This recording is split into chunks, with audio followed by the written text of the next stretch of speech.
Assalamualaikum warahmatullahi wabarakatuh. Bismillahirrahmanirrahim. Adik-adik sekalian, pada bagian ini saya akan mencoba menjelaskan bagaimana gambaran penafsiran Al-Quran dari masa ke masa. Yang pertama adalah masa awal, yaitu masa Rasulullah dan para sahabatnya. Pada masa ini hajat terhadap penafsiran belum begitu dibutuhkan. Yang itu terjadi karena ketika para sahabat tidak memahami sebuah ayat, maka mereka bisa langsung bertanya kepada Rasulullah Shallallahu Alaihi Wasallam dan Rasul menjelaskan kepada mereka. Maka tidak besar hajat untuk membuat tafsir ya atau menafsirkan karena masih ada Rasulullah Shallallahu Alaihi Wasallam. Yang banyak dinamikanya adalah pada proses pentadwinan, penyusunan. Ini melalui beberapa tahap. Tahap awal yaitu para muhaddis, para ahli hadis menyusun kitab-kitab hadis ya, dan di antara atau bagian dari kitab itu ada hadis-hadis Nabi yang mengandung penafsiran terhadap ayat Al-Quran. Jadi ayat-ayat tertentu atau surat-surat tertentu masuk dalam bagian pembahasan di dalam hadis itu. Jadi dia menyatu dengan kitab hadis.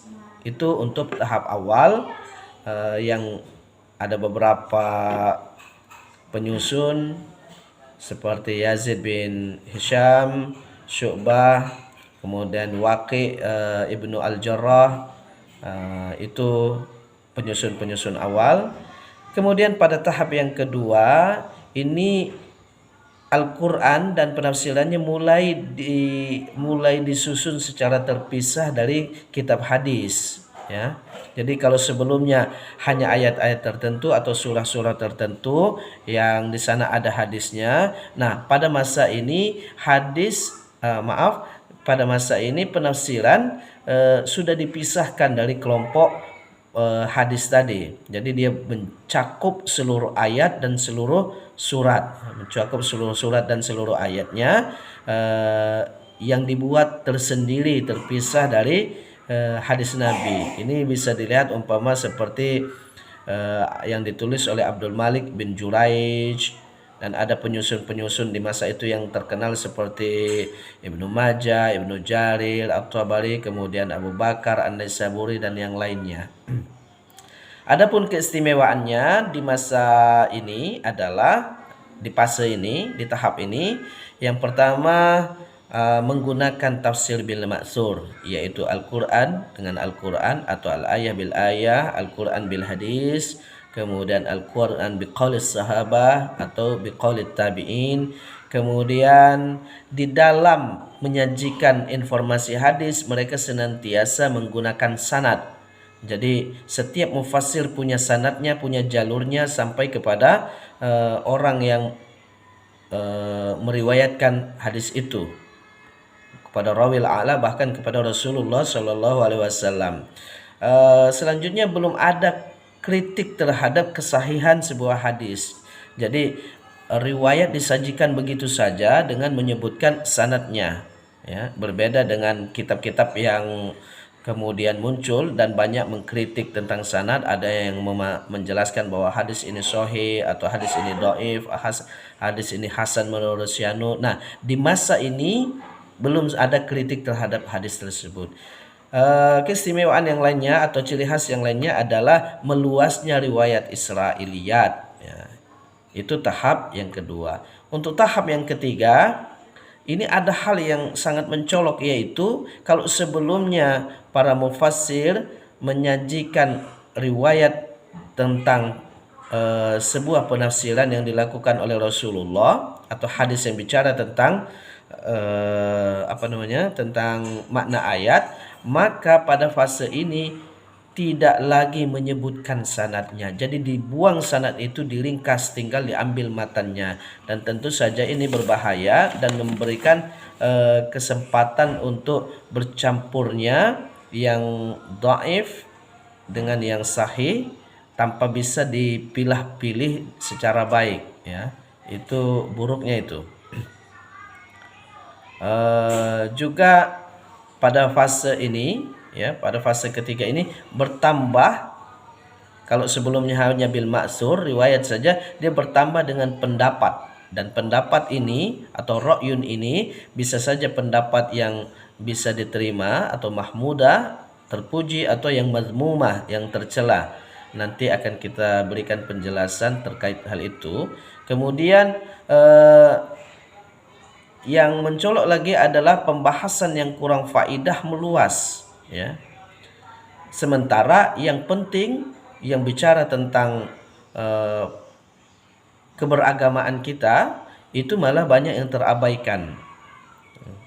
Kemudian fase keempat, di sini pintu tafsir sangat terbuka, di mana ra'yun, pendapat, ya, sangat mendominasi, sehingga dapat disusupi oleh pendapat-pendapat yang batil, dan itu diperkeruh karena munculnya mazhab-mazhab dan firqah-firqah di dalam Islam yang masing-masing mereka memiliki akidah sendiri atau semacam aturan, semacam kepercayaan, semacam pijakan di dalam teologinya. Maka seorang mufassir sering sekali menggunakan sebuah ayat untuk mengukuhkan madhabnya, untuk memberikan justifikasi atas kebenaran madhab yang dianutnya. Jadi pendapat dalam hal ini, pendapat pribadi yang tidak lagi berdasarkan kepada teks-teks atau nas-nas syar'i, dalil-dalil syar'i, itu banyak sekali kita temukan di dalam penafsiran tahap keempat ini, ya, ditandai dengan maraknya tafsir bil ra'yi. Ada beberapa pengarang itu seperti Ma'alimut Tanzil, karya Al-Baghawi dan lain-lainnya. Lalu berikutnya, sebagai perpanjangan dari penjelasan ini, kita akan bahas tentang tafsir bil ra'yi. Tafsir bil ra'yi ini seperti yang saya jelaskan di atas, bahwa ada yang bersifat mahmudah atau yang terpuji, dan ada penafsiran yang sifatnya mazmumah, yang tercela. Yang mahmudah adalah tafsir bil ra'yi yang berpijak pada satu lughah, dan yang kedua nas-nas atau dalil-dalil syar'i. Jadi ketika seorang mufassir menafsirkan Al-Quran dengan ra'yun, tapi tetap berpijak pada pemahaman bahasa, yaitu bahasa yang diturunkan dengannya Al-Quran, yaitu bahasa Arab dengan sekian banyak penjelasan linguistiknya, dan penggunaan nas-nas syar'i, dalil-dalil syar'i dalam menafsirkan itu, ya, sebagai dasar, ya, sebagai pijakan berfikirnya, ya, sebagai pijakan berfikirnya, maka itu kita kategorikan ke dalam tafsir bil ra'yi al-mahmud, atau tafsir dengan menggunakan ra'yun yang terpuji. Jadi menurut para ulama, boleh saja kita menafsirkan Al-Quran dengan ra'yun, asalkan berpijak pada yang tiga itu, yaitu pendekatan linguistik dan pendekatan pijakan terhadap nas syar'i dan dalil-dalil syar'i. Kalau mau digabung juga nas syar'i dan dalil-dalil syar'i juga bisa, sehingga kita menyebutnya dua saja. Sementara penafsiran yang mazmum atau yang tercela, biasanya mereka meyakini sebuah pendapat, lalu mengambil sebuah ayat untuk mengambil sebuah ayat untuk ditarik sebagai pembenaran terhadap akidah yang mereka sudah yakini sebelumnya, ya. Jadi ayat digunakan untuk melegitimasi apa yang mereka sudah yakini sebelumnya. Nah, ini adalah penafsiran yang sangat tercela dan sangat tidak disukai oleh orang-orang yang berhati-hati. Jadi kesimpulannya, tafsir bil ra'yi ini dibolehkan menurut kebanyakan ulama, dengan dasar dia tetap berpijak pada pendekatan bahasa, dan ada kaidah yang berbicara tentang penafsiran dengan menggunakan bahasa ini adalah fi tafsiril Quran bi muqtadal lugha yura'i ma'nal aghlab wal ashhur duna syaz awil qalil.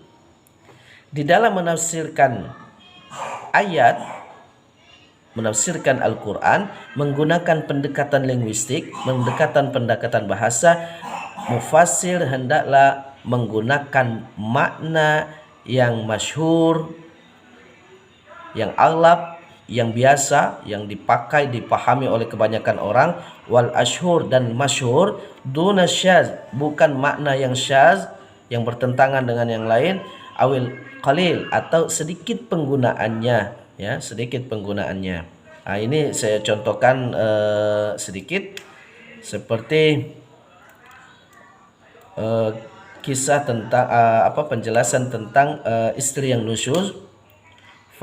Di dalam Al-Quran diberikan tahapan-tahapan kepada suaminya untuk dilakukan. Yang pertama adalah fa'izuhunna, nasihati mereka.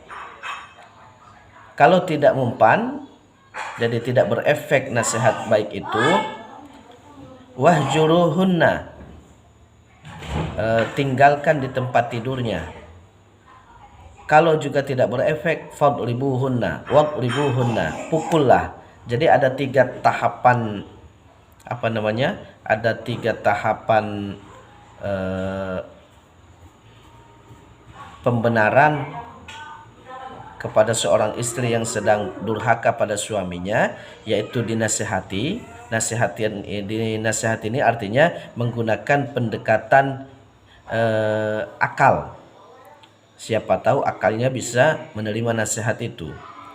Fa'izuhunna wahjuruhunna. Kalau tidak pendekatan akal, pendekatan ilmu pengetahuan ini tidak mempan, maka dia turun wahjuruhunna, pendekatan psikologi. Karena seorang istri yang ditinggalkan oleh suaminya, tidak ditemani tidur dalam keadaan dia tahu suaminya melakukan itu karena ada kesalahan di antara mereka, maka itu akan sangat menyiksa perasaannya. Berbeda dengan umpama rumahnya besar, kemudian berbagi, istrinya tidur di bawah, suaminya tidur di atas, tanpa ada masalah di antara mereka, itu tidak akan menyiksa seorang istri. Tapi kalau ada masalah, kemudian suaminya meninggalkannya, itu akan menjadi pukulan psikologisnya. Dan kalau itu tidak mempan juga atau tidak berpengaruh juga, berikutnya adalah wadribuhunna, pukullah. Sehingga pukulan itu dikatakan oleh para ulama adalah pukulan ghairu mubrih, pukulan yang tidak membuat cacat, tidak membuat patah kaki atau mukanya memerah, tapi pukulan yang memberikan kesan bahwa itu adalah pemberitahuan bahwa istrinya sudah melampaui kesalahan, ya. Dalam hal ini, dalam kata wadribuhunna, pukullah, makna yang masyhur yang seperti saya jelaskan tadi, ya dipukul, ya. Tetapi ada mufassir yang menggunakan makna syaz wal killah, makna yang bertentangan atau yang sedikit penggunaannya, yaitu ada ungkapan darbun naqah. Darbun naqah adalah satu kondisi ketika seekor unta jantan mengawini betinanya, ya. Dan itu disebut darbun naqah, dan ini jarang sekali penggunaannya. Karena penggunaan ini jarang, maka ini tidak boleh dipakai. Sementara ada penafsir yang kemudian menggunakan makna itu, wadribuhunna, artinya darbun naqah. Jadi dipaksa istrinya untuk berhubungan selayaknya hubungan suami istri. Jadi yang pertama dinasihati, kalau tidak mempan kemudian dipukul psikologisnya dengan ditinggalkan, kemudian kalau tidak juga dipaksa dia untuk berhubungan. Kelihatannya penafsiran semacam ini akan tidak berimbang atau tidak tahapan hierarkinya itu tidak jelas, ya. Meskinya hukuman itu semakin lama semakin tinggi. Tapi ini bagaimana seorang suami bisa mendekati istrinya kalau sebenarnya dirinya juga ya secara psikologis mengalami keguncangan karena ada masalah di antara keduanya. Tentu dorbun naqah ini tidak cocok untuk ditafsirkan karena tidak sesuai dengan meningkatnya tingkatan hubungan dan tidak sesuainya dengan pendekatan linguistik yang seharusnya digunakan, yaitu makna al-aghlab wal ashhur, makna yang dipahami oleh orang banyak dan masyhur penggunaannya. Ya, saya kira itu yang bisa saya sampaikan untuk bagian ini. Terima kasih atas perhatiannya. Wassalamualaikum warahmatullahi wabarakatuh.